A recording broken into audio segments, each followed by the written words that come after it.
Hello everyone, কেমন আছেন সবাই?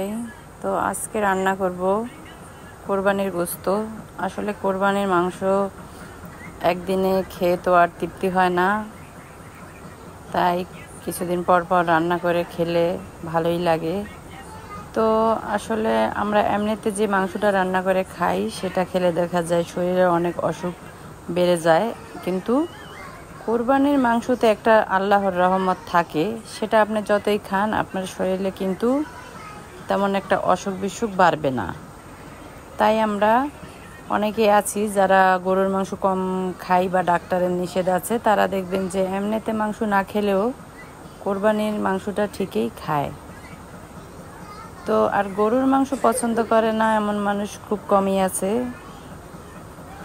বেশিরভাগ মানুষই গরুর মাংস অনেক পছন্দ করে। আর গরুর মাংস আসলে এটা অনেক অসুখের ক্ষেত্রেই এটা খেলে আর কি বেড়ে যায়, সেজন্য অনেকেই খেতে পারে না অসুখের জন্য, কিন্তু এটা সবারই পছন্দ। বেশিরভাগ লোকের কাছে এটা পছন্দ, তাই সবাই গরুর মাংস পছন্দ করে। আর কোরবানির মাংস হলে তো কোনো কথাই নাই, যে এটা কোরবানির গরুর গোশত হলে তো মাপ ছাড়াই খাবো, কারণ আমরা তো বাঙালি, আমরা যেটা খাই সেটা কবজি পর্যন্ত ডুবিয়েই খাই, এটাই বাঙালিদের রীতি।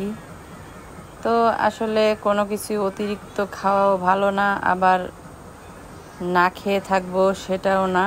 খেতে হবে, সব কিছুরই একটা পরিমাণ আছে, পরিমাণ মতোই খেতে হবে যাতে শারীরিক দিক দিয়ে কোনো সমস্যা না হয়। খাবো, কিন্তু নিজেকেও তো সুস্থ থাকতে হবে। খেয়ে দিয়ে যদি অসুস্থ হয়ে পড়ে থাকি তাহলে তো সেই খাওয়ার কোনো মূল্য নেই, কারণ আমি খাবো আবার ডাক্তারের কাছে দৌড় পারবো, তো ডাক্তার দেখাতে দেখাতে আবার ক্লান্ত হয়ে যাব। সেই খাওয়া না খাওয়াই ভালো।